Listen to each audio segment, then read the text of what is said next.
नमस्कार साथियों। आज मैं आपके बीच जिस टॉपिक को डिस्कस करने जा रहा हूँ वो है unitary features of the Indian union.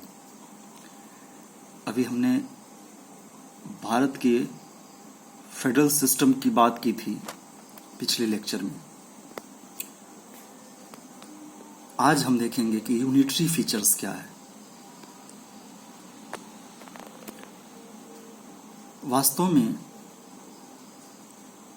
जहां पे फेडरल सिस्टम केंद्र और राज्यों के बीच शक्तियों के बंटवारे की बात करता है, वहीं यूनिटरी सिस्टम जो होता है उसमें शक्तियां केंद्रीय रूप से प्रभावी होती हैं, यानी कि उसमें शक्तियों का बंटवारा नहीं किया जाता है, बल्कि केवल सेंट्रल लेवल पे सारी शक्तियां उस सेंटर के भीतर ही निहित होती हैं। तो आज हम देखेंगे कि इसकी मुख्य विशेषताएं क्या है और भारतीय संघ के विषय में यूनिटरी फीचर्स कैसे इफेक्टिव हो जाता है, और यही एक बायसनेस पाई जाती है जो कि फेडरल भारत को पूर्ण रूप से फेडरल सिस्टम कहने की जगह हमें क्वासी फेडरल सिस्टम कहना पड़ता है। देखिए, भारत के संदर्भ में देखिए कि क्या यूनिटरी फीचर्स हैं। यूनिटरी मतलब एकात्मक, यानी कि शक्तियों का बंटवारा नहीं हुआ। यहाँ पे शक्तियां किसी एक के हाथ में केंद्रीकृत हैं। देखिए, भारत ये कौन से ऐसे लक्षण या विशेषताएं पाई जाती हैं जिसके कारण हमें कहना पड़ता है कि भारत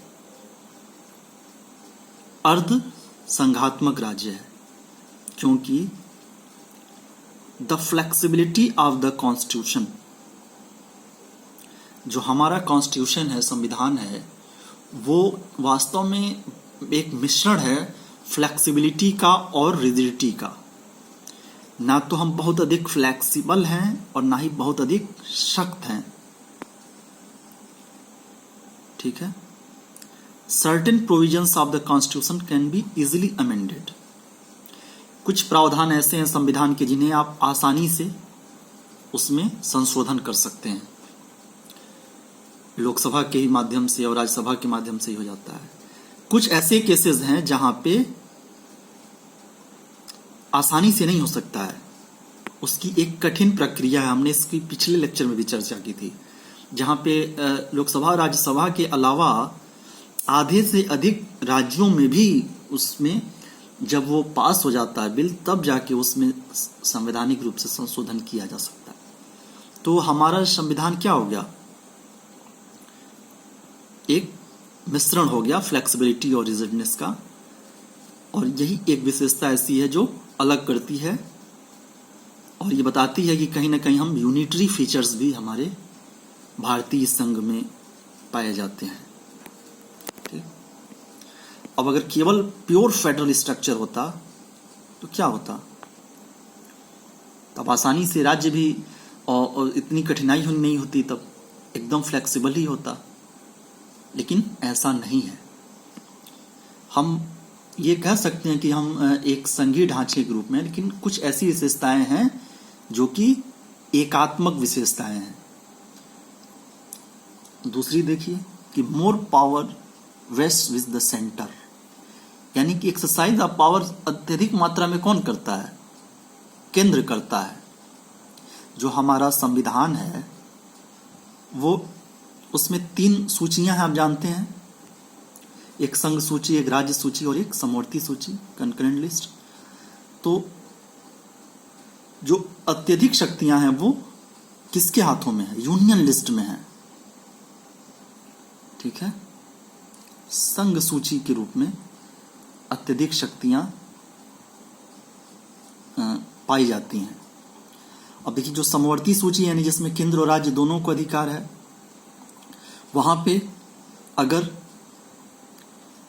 संसद चाहे तो ऐसा कोई अगर स्टेट लेजिस्लेचर से राज्य स्तर पे कोई नियम बनाया गया है, कोई कानून बनाया गया है, तो उससे रिलेटेड कानून को पार्लियामेंट क्या सकती है, चेंज कर सकती है। तो क्या हो गया यहाँ पे, पावर बराबर कहाँ डिवीजन हुआ, थोड़ा सा क्या हो गया, पावर कहीं ना कहीं सेंटर की तरफ अधिक ओरिएंटेड है। ठीक, और उस देश की जो पार्लियामेंट है वो वास्तव में कुछ मसलों पे स्टेट लिस्ट जो दिए गए हैं उस पे भी उसको कानून बनाने का अधिकार है। तो जो हमारी पार्लियामेंट है, जो संसद है, जो केंद्रीय ढांचा का एक अभिन्न अंग है, तो वो क्या हो गया, अधिक मजबूत स्थिति में है।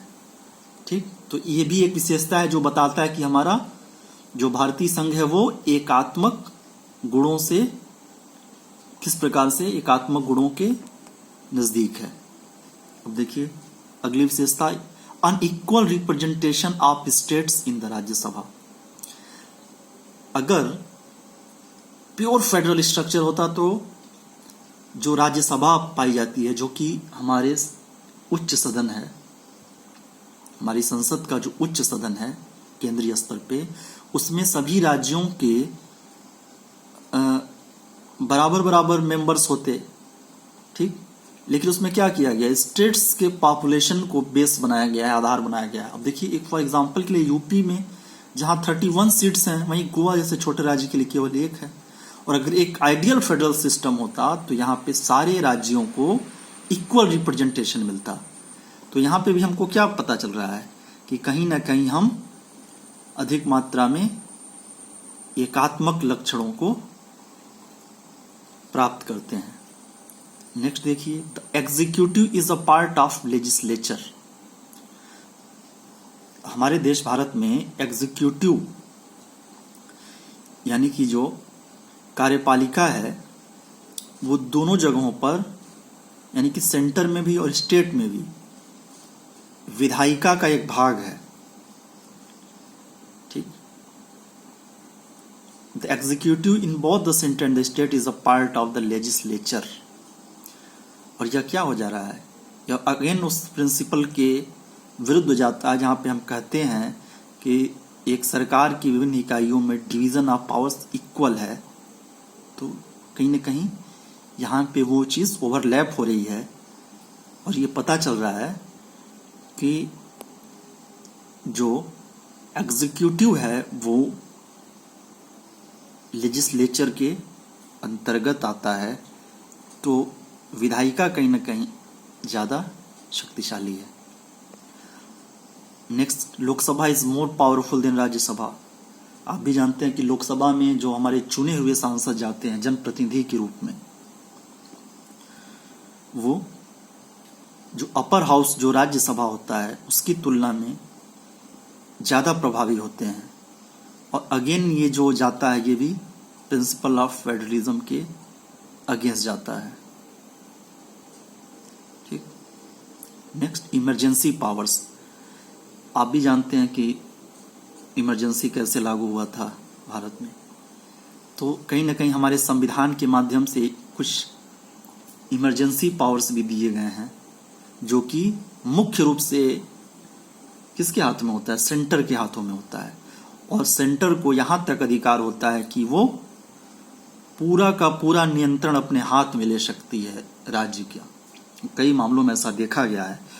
अगर राज्यपाल गवर्नर ये लिख के भेजते हैं, रिकमेंडेशन करते हैं केंद्र के पास कि राज्य जो है प्रभावी रूप में कार्य नहीं कर सकता है, वहाँ पे भी हमारे संविधान का उपयोग करके और राष्ट्रपति शासन लगा दिया जाता है।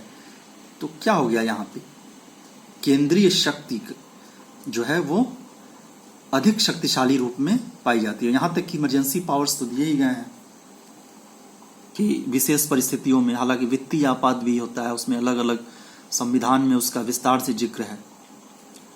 तो यहाँ पे भी आप क्या देखते हैं कि जो सेंटर है वो एक्सरसाइज ऑफ पावर्स करता है और कहीं ना कहीं स्टेट के ऊपर उसकी मजबूत नियंत्रण होता है। नेक्स्ट, इंटीग्रेटेड जुडिशरी, यानी कि भारत का जो जुडिशरी क्या है वो समेकित है, यानी कि वहां पे भी देखिए ऐसा नहीं है कि पृथक पृथक बंटवारा हुआ है कि नहीं, केंद्र और राज्य दोनों में बांट दिया गया, वहां पे कोई सेपरेशन है ही नहीं। यानी कि जो जुडिशरी है वो सेंटर और स्टेट लेवल पे क्या इंटीग्रेटेड है, एक साथ समेकित होकर कार्य करती है। और निश्चित रूप से ये हमारे लिए अच्छा भी है। इसीलिए भारत का जो संविधान है वो एक भारत को सबसे बड़ा एक लोकतंत्र के रूप में स्थापित करता है। तो इंटीग्रेटेड जुडिशरी पाई जाती है। तो अगेन ये भी चीज़ें एकदम प्योर फेडरल स्ट्रक्चर के अगेंस्ट जाता है। सिंगल सिटीजनशिप, भारत में क्या है, एकल नागरिकता है। ऐसा नहीं है कि आप दो नागरिकता लेते हैं, एक केंद्र की और एक राज्य की ना, आप भारत की, आपकी नागरिकता क्या हो गया, भारत की नागरिकता है।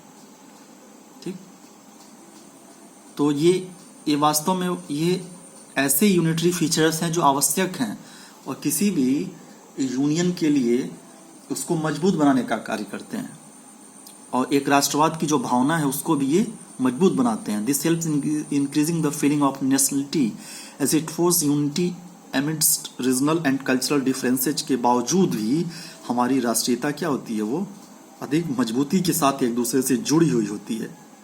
ठीक, और हमें ये वास्तव में मूलभूत अधिकार भी है कि हम भारत के किसी भी जगह पे जा सकते हैं, रह सकते हैं, वहाँ निवास कर सकते हैं।